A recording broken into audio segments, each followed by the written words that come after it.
Cockroach जनता party ने शनिवार सुबह 8:25 पर एक पोस्ट में लिखा कि उसका इंस्टाग्राम अकाउंट हैक किया गया है। पार्टी से एक्सेस नहीं कर पा रही है, हालांकि यूजर्स अकाउंट देख पा रहे हैं। इंस्टाग्राम पर सीजेपी के फॉलोवर्स अब 2 करोड़ 17 लाख हो गए हैं। पार्टी के एक्स पर भी फॉलोवर्स की संख्या शनिवार सुबह 9:45 तक 1,94,000 से ज्यादा हो गई। देश को अगले 2 दिन तक गर्मी से राहत के आसार नहीं है। शुक्रवार को मध्य प्रदेश, उत्तर प्रदेश, राजस्थान समेत उत्तर पश्चिम और मध्य भारत के 11 राज्यों में तापमान 40 डिग्री से 47 डिग्री के बीच रहा।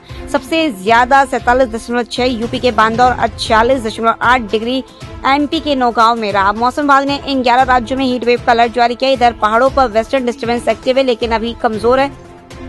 एक साइक्लोनिक सर्कुलेशन पाकिस्तान के ऊपर और एक बिहार के आसपास बना हुआ है। एक लो प्रेशर एरिया अरब सागर में बना हुआ है, साथ ही एंटी साइक्लोन एरिया भी बना हुआ है। इसके चलते आज कई राज्यों में मौसम बदल सकता है।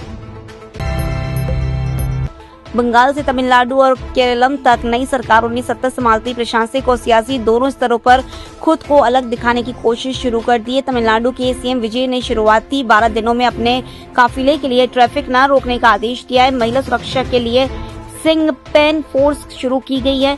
सरकार ने हर थाने में 24 घंटे सीसीटीवी चालू रखने का निर्देश दिया है। शिकायत दर्ज कराने की वीडियो रिकॉर्डिंग होगी। इसके साथ ही 21 साल से कम उम्र वालों को शराब बेचने पर सख्त कार्रवाई होगी। केरला में यूडीएफ की वीडी सतीशन सरकार ने सचिवालय व मंत्रियों के आवासों तक आम लोगों की पहुंच आसान कर दी। बांग्लादेश ने अमेरिका को 2 महत्वपूर्ण बंदरगाहों के इस्तेमाल की इजाजत देने का फैसला किया। इसके साथ ही दोनों देशों के बीच सीक्रेट जानकारी शेयर करने को लेकर भी समझौता हुआ है। रिपोर्ट के मुताबिक अमेरिका और बांग्लादेश के बीच कुल 3 बड़े समझौते हुए। इन समझौतों के बाद बंगाल के खाड़ी रीजन में अमेरिका की मौजूदगी और प्रभाव काफी बढ़ सकता है। अमेरिका को बांग्लादेश के चिटगांव और मतारबाड़ी बंदरगाहों तक पहुंच मिलेगी। इन बंदरगाहों का इस्तेमाल अमेरिकी नौसेना और सैन्य जहाज कर सकेंगे। इससे अमेरिका को हिंद महासागर और बंगाल की खाड़ी क्षेत्र में अपनी सैन्य और रणनीतिक ताकत बढ़ाने में मदद मिलेगी। चिटगांव बंदरगाह भारत के अंडमान निकोबार क्षेत्र से सिर्फ 1100 किलोमीटर दूर है। अमेरिका के राष्ट्रपति डोनाल्ड ट्रंप की बेटी इवांका ट्रंप को कथित तौर पर हत्या की धमकी दी गई थी।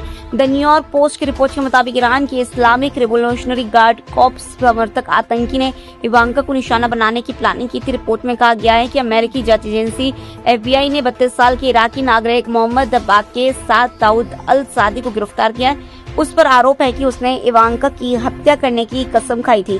आरोपी के पास इवांका और उनके पति जेरेड कुशनर के फ्लोरिडा स्थित घर का ब्लूप्रिंट यानी नक्शा भी मिला था। उसने सोशल मीडिया प्लेटफॉर्म एक्स पर फ्लोरिडा इलाके का एक नक्शा पोस्ट किया था, जहां इवांका और जेरेड का करीब $24 मिलियन का घर है। उसने सोशल मीडिया पर धमकी देते हुए लिखा था कि अमेरिका वाले ये समझ ले कि सिर्फ बड़ी सुरक्षा और सीक्रेट सर्विस से वे सुरक्षित नहीं रहेंगे। हम उन पर नजर रख रहे हैं और सही समय आने पर बदला लिया जाएगा।